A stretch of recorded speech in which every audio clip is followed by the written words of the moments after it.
Probably you will have studied by now what the Laplace transform of a delayed function is.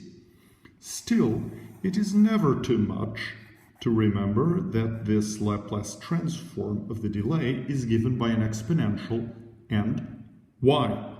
So let us recall that the Laplace transform of any function is given by definition by this integral from 0 to plus infinity, since we are dealing with a unilateral Laplace transform that begins at 0 and only considers one side of the real line.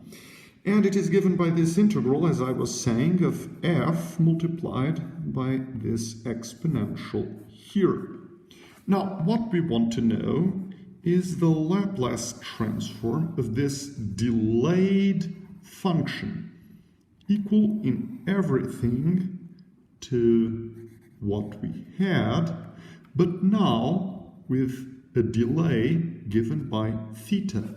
Consequently, this is f of t minus theta.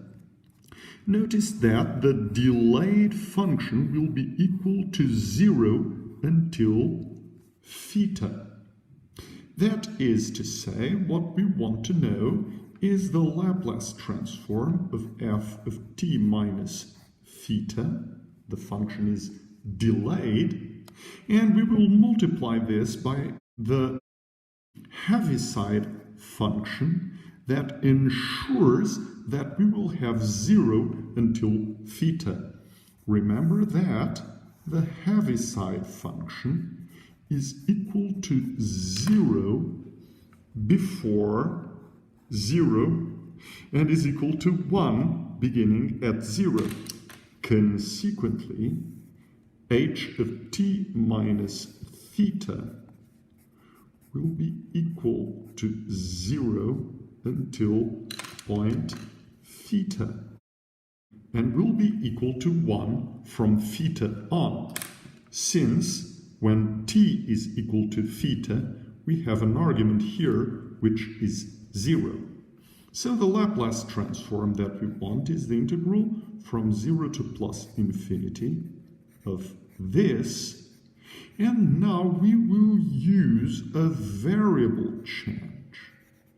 We will call tau to this here, this argument, t minus theta. Since theta is a constant, the differential of tau will be equal to the differential of t.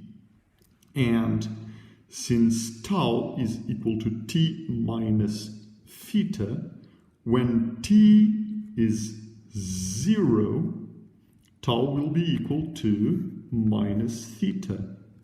When t is infinity, well, tau will be infinite as well. And this is the integral that we now have. Remember, however, that the Heaviside function is 0 before 0. So whenever its argument is negative, this is equal to 0. Consequently, we need not begin the integral at minus theta. This will have to be 0 until we reach point 0. From then on, it will be equal to 1.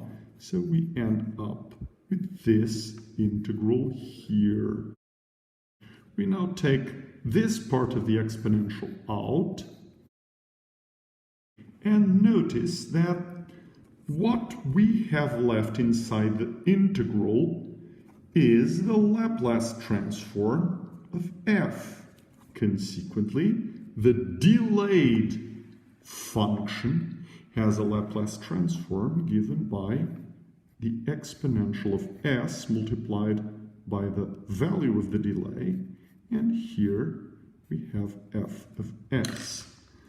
It is this that is the Laplace transform of the delay.